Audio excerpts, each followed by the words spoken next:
Des militaires de haut rang, prétextant un éclairage sur un dossier, viennent au vent. Ils n'expriment pas ouvertement ce qu'ils aimeraient me voir faire, mais moi qui les connais bien, je devine ce qu'ils pensent. Je les sens indignés par les graves manquements à l'ordre public et par le silence et l'inaction de l'institution présidentielle. La réprobation que je lis sur leur visage me montre que l'armée range sans frein. Spéculant sur le bon entendement des têtes pensantes du parti intégriste, j'instruis le général Mohamed Lamari, chef des forces terrestres, de leur expliquer la ligne rouge à ne pas franchir.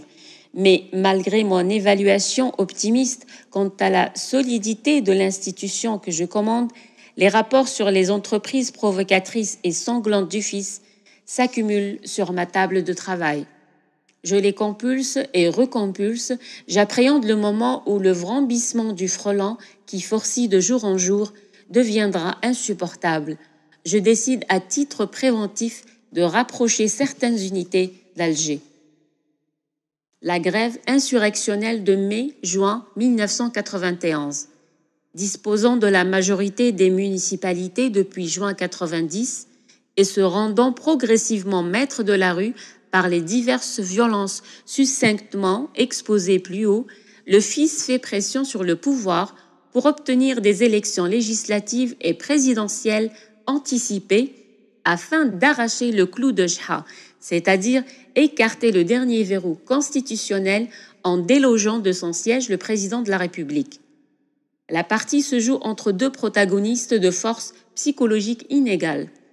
Un joueur d'échecs retors et calculateur, Abbasi, affronte un joueur de domino naïf et permissif, Benjdid. L'un et l'autre enfermés dans des logiques et des démarches différentes. Il ne s'agit pas, pour le leader du fils qui a étudié la psychologie avec de bons maîtres, de vaincre par les armes.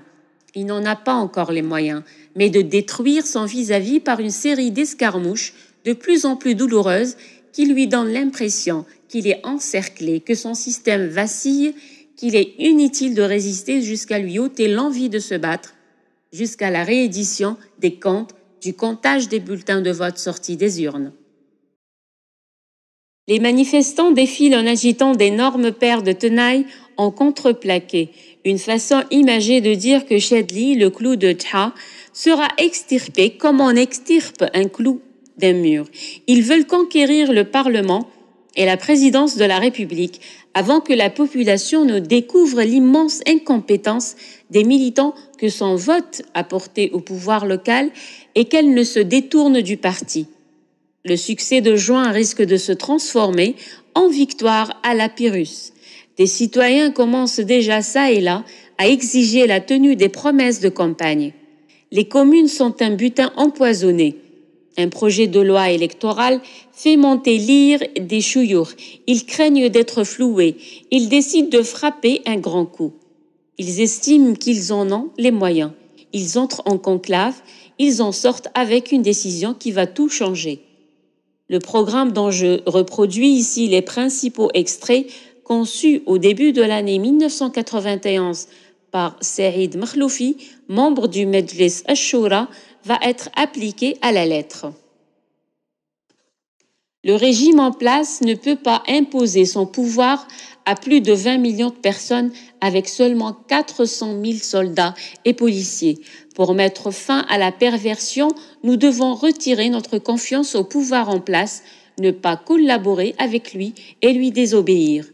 L'essence même de la cause réside dans la résistance à la volonté du gouvernement pervers parce que le pouvoir est en voie de commettre de nouveaux impairs en choisissant le libéralisme, en ouvrant le pays à ses ennemis et en mettant ses capacités entre les mains des chrétiens et des juifs.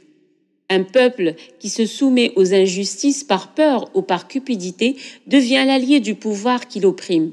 Dès lors, il ne suffit plus de s'opposer à lui, mais il faut briser tous les liens de coopération avec le régime en place, faire pression sur lui et lui résister.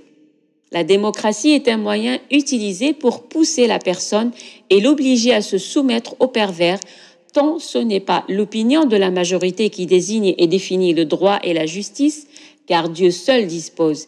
L'avis de la majorité ne compte point. De même qu'il ne revient pas à la loi de nous dicter le droit et la justice, car seule la loi divine nous dicte le chemin à suivre.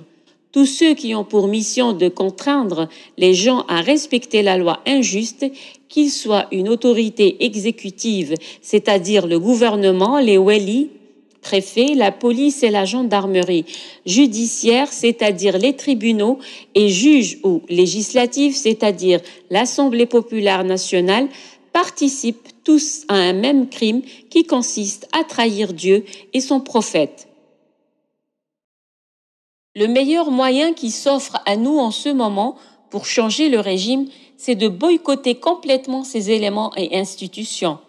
Ce serait contrevenir à tout ce qui précède de limiter l'action politique et syndicale à une simple condamnation et dénonciation par le biais de marches, de communiqués et de grèves partielles. La seule solution réside dans le renversement du régime par le biais d'une résistance populaire basée sur le principe de l'insoumission, la désobéissance civile. La désobéissance civile ou l'insoumission se place entre l'action politique et l'action armée.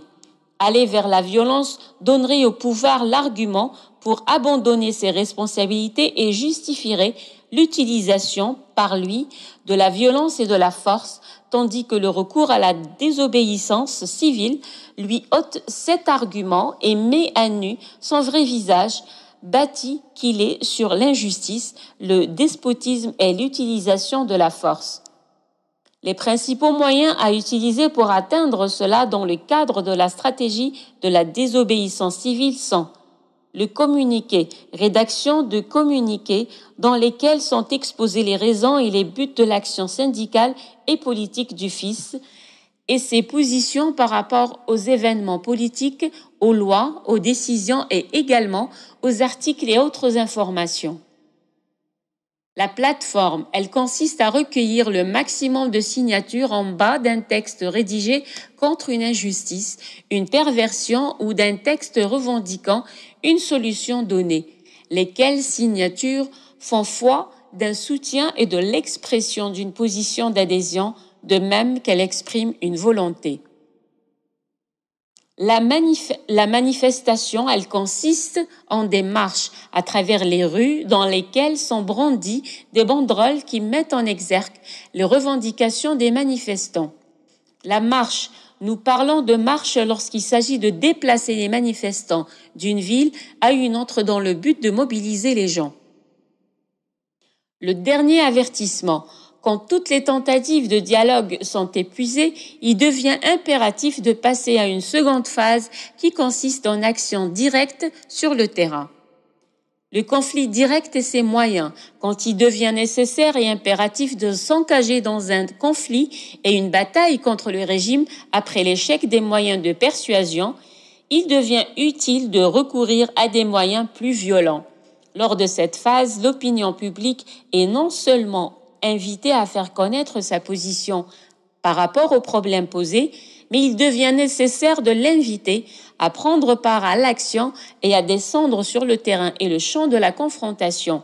Les voies et moyens à utiliser dans cette confrontation sont l'abandon de poste. C'est une journée de grève générale où il est demandé à tout le peuple de déserter leur lieu de travail et les rues pour inaugurer la phase de la lutte et de la confrontation directe. Le boycott, le sitting, la grève générale.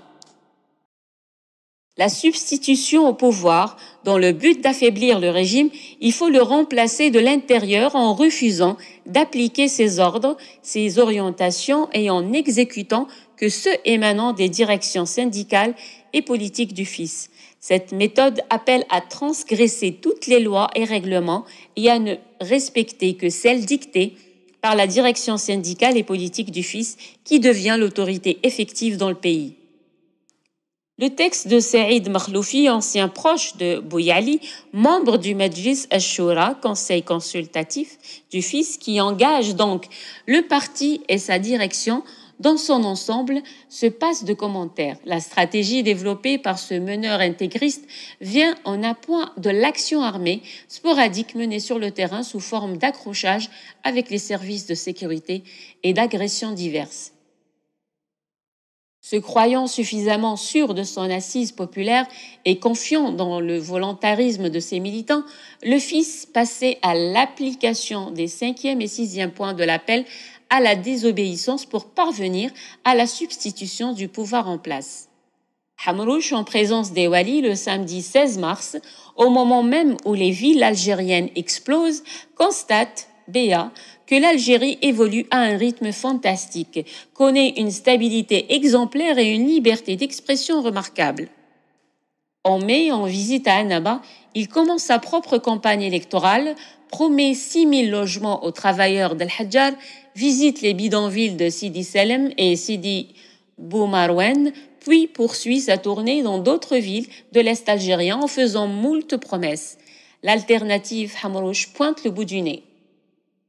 Le 25 mai 1991, le fils ordonne la grève générale illimitée. Déçu du peu d'adhésion populaire durant les premiers jours, il recourt à l'intimidation et à la violence. Des barricades coupent les principales artères de la capitale. Les places publiques sont investies. Les passerelles qui enjambent certaines rues deviennent des promontoires qui dominent la houle chaotique des camis et des barbes. Des tentes sont dressées pour une occupation durable des lieux. Les commerçants sont contraints de baisser leurs rideaux. Des marches impressionnantes sont organisées. Elles sont encadrées par les Afghans, ces jeunes djihadistes algériens partis au début de la décennie 80 lutter en Afghanistan contre le Satan soviétique et qui sont revenus en Algérie pour poursuivre l'action armée pour le triomphe de leur idéologie. Les adhérents du fils habitant les wilayas de l'intérieur affluent vers la capitale, effrayant la population par des comportements dont le but est de démontrer l'inanité de toute résistance. Les prêches avec force décibels et l'affichage de listes de gens désignés à la vindicte des caporaux du parti et éligibles aux futurs tribunaux populaires créent un sentiment de désarroi et de panique. Des membres des services de sécurité et des officiers de l'ANP trouvent le matin devant leur porte un sachet contenant un morceau de savon et un linceul. Convaincu de la fragilité du pouvoir, le fils pousse au pire. Il est certain de remporter le bras de fer qu'il engage. Son appel à la confrontation procède de sa fausse appréciation du rapport de force. Il ne sait pas que l'armée, une fois régulièrement investie de la mission constitutionnelle de rétablissement de l'ordre, le fera avec détermination. Le régime plie mais ne s'effondre pas. Les meneurs intégristes décident de passer à un palier supérieur. Ils appellent à la guerre sainte. Leurs prêches mettent le feu dans la capitale. Image désolante. La situation devient sérieuse à Alger. Hamrouche décide de faire évacuer les lieux occupés. La police et la gendarmerie réussissent au 1er mai, mais pour un temps seulement. Ils échouent place des Martyrs.